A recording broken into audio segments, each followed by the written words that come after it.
La grande épreuve du docteur Nicolino Bellantuono. Chers amis fidèles du Padre Pio, bonjour, mon nom est Jean Goyard et vous assistez au programme Sur les pas du Padre Pio.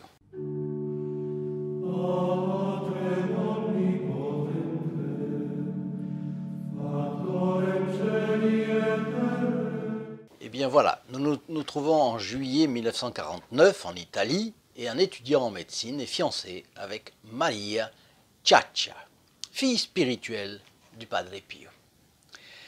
Sa fiancée se rend à San Giovanni Rotondo. Pourquoi? Parce qu'il va passer ses examens.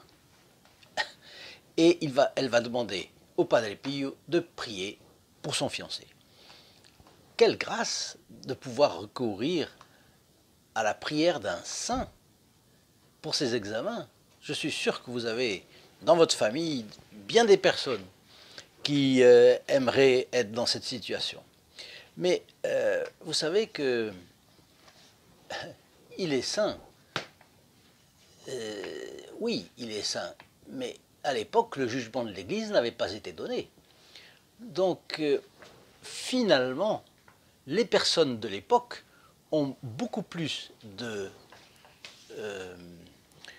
mérite à croire dans le Padre Pio, à avoir confiance dans le Padre Pio, parce qu'il n'est pas encore saint, il n'a pas encore canonisé. Vous et moi, c'est facile. Il est au ciel, on le sait, voilà. Bon. Alors, pour avoir des mérites vis-à-vis du Padre Pio, faisons-le connaître, n'est-ce pas? Alors Maria parle du concours de son fiancé à la fin de sa confession et le Padre Pio lui répond: tout ira bien, tout ira bien. Mais tout de suite après, regardant dans le vague comme s'il voyait quelque chose à l'horizon, il s'exclame: mon pauvre fils, mon pauvre fils. D'abord, Maria reste stupéfaite, bien entendu. Mais elle ne demande pas d'explication parce qu'elle pense que finalement le Padre Pio a l'esprit ailleurs. Nicoline, de son côté, passe ses examens, il les réussit, et le 17 juillet, il rentre chez lui, parce que tout est fini. Quelques jours après, cependant, il ressent de très fortes douleurs à l'épigastre. L'épigastre, il est médecin, enfin il est fils de médecin, futur médecin, et il va se marier avec une femme qui a des médecins dans sa famille. Voilà. Alors il nomme les choses comme un spécialiste. Autrefois, vous savez, les familles, les professions étaient souvent déterminées par les familles. Ce qui est sympathique d'ailleurs. Bon. Et nous dirons simplement que les fortes douleurs à l'épigastre, c'est tout simplement des fortes douleurs au creux de l'estomac. Bon. Ces douleurs s'irradient dans l'abdomen tout entier et le garçon pense qu'il va en mourir, tellement c'est fort. Il ressent une perforation et toute la nuit, il demande l'intercession du Padre Pio en fait. Puisqu'il dit à son entourage: allez chez le Père, allez chez le Père.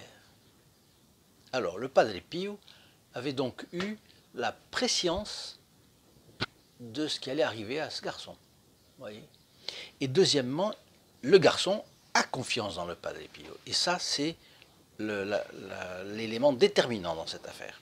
Alors on lui donne des calmants, mais l'effet des calmants passe, bien entendu, et aussitôt les douleurs reprennent avec vomissements, sanglots, etc. Donc son père, qui est médecin, le lendemain, en amène 3 autres. Il amène. Donc c'est toute la faculté. Le professeur d'université Salvatore Chiaccia, différent de Ciaccia. Sa fiancée s'appelle Ciaccia. Et lui, Chiaccia. Ensuite, le docteur Vincenzo Ciaccia, de la famille de sa fiancée, et le docteur Giovanni Borelli. C'est-à-dire, au fond, 3 médecins plus le père du garçon, ça fait 4 médecins. Et tous les 4 tombent d'accord, c'est une péritonite aiguë et Nicolino Bellantuono est condamné. Sa sœur et sa fiancée, qu'est-ce qu'elles font? Elles font ce que vous feriez. Elles courent à San Giovanni Rotondo où elles arrivent pour la messe du Padre Pio, c'est-à-dire donc à 5 heures du matin, vous voyez qu'elles n'ont pas hésité devant le sacrifice.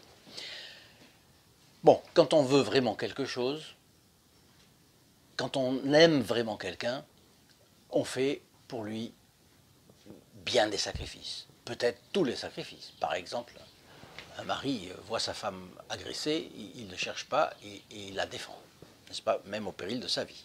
Donc, quand on veut vraiment quelque chose, on n'hésite pas devant un sacrifice grand ou moyen. Bon, après la messe, elles s'approchent du Padre Pio et elles lui disent « Mon père, Nicoline va bientôt mourir. » Alors, le Padre Pio se penche vers elle, mais qu'est-ce qui lui arrive?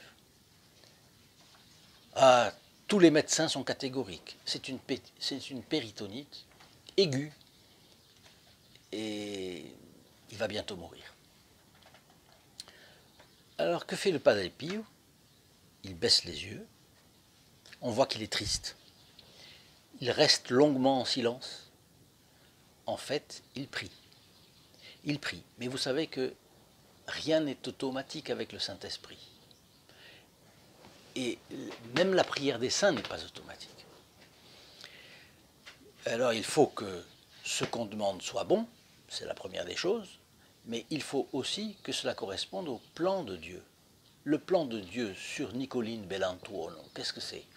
Est-ce que c'est de le reprendre avec lui au ciel, puisqu'il a foi et confiance? Est-ce que c'est... On ne sait pas.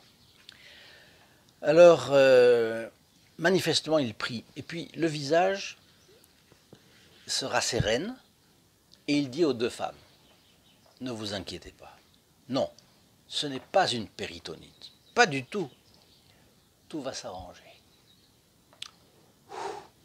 Il leur donne sa bénédiction, puis il s'en va sans autres formules ni forme de procès.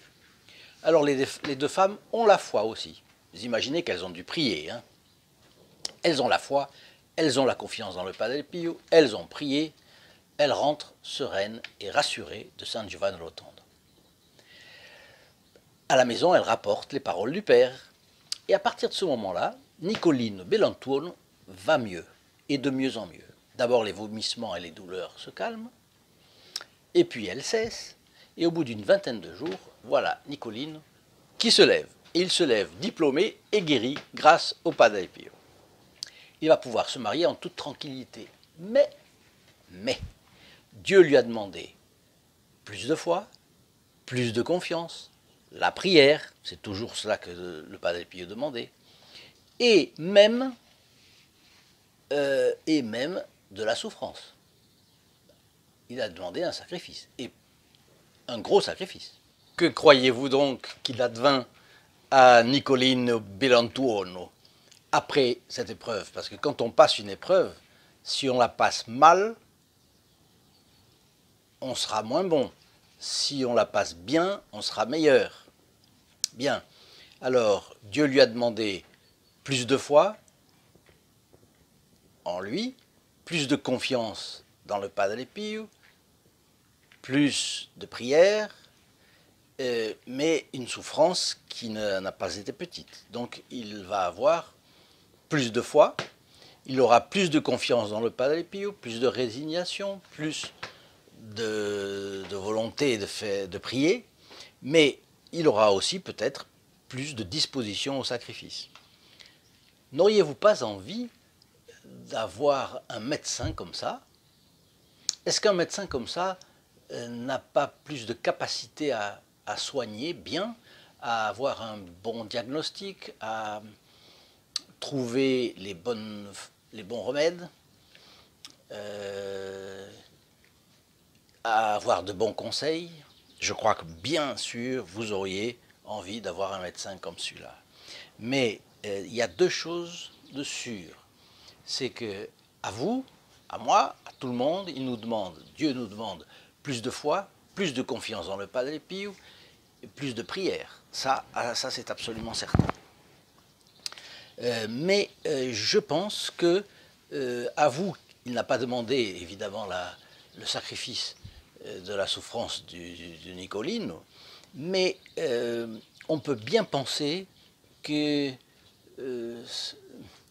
on puisse réfléchir à ce qu'on peut faire de plus, quel est le pas que nous pourrions faire de plus pour le Padre Pio.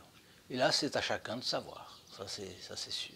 De mon côté, je ne fais que vous suggérer de mettre votre like, de manière à faire croître notre chaîne, à la partager parce que vous ferez du bien à beaucoup de gens de votre entourage en partageant, en plaçant cette vidéo sur vos réseaux sociaux par exemple. Je vous rappelle que lorsque vous partagez une vidéo, vous êtes instantanément placé dans les intentions du prêtre qui dit la messe pour nous le vendredi qui suit votre partage. Ce qui fait que non seulement vous avez le bénéfice de cette messe, mais en plus la personne qui reçoit en partage la vidéo de votre part reçoit est placée également dans cette messe.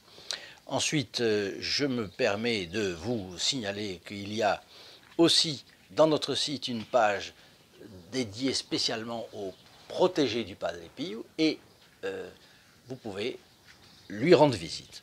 Enfin, si vous êtes les premiers visiteurs de notre chaîne, abonnez-vous. Là aussi, vous savez que le vendredi qui suit votre clic d'abonnement, vous êtes placé dans la messe du vendredi. Et une messe le vendredi qui suit votre abonnement. Je vous souhaite une très bonne journée. Je vous souhaite évidemment la bénédiction du Padre Pio, la plus étendue, la plus forte, la plus bénéfique pour vous et pour votre famille. Et à demain. Au revoir. In nome del Padre, del Figliolo e dello Spirito Santo, e così sia. Sia lodato Gesù e Maria, e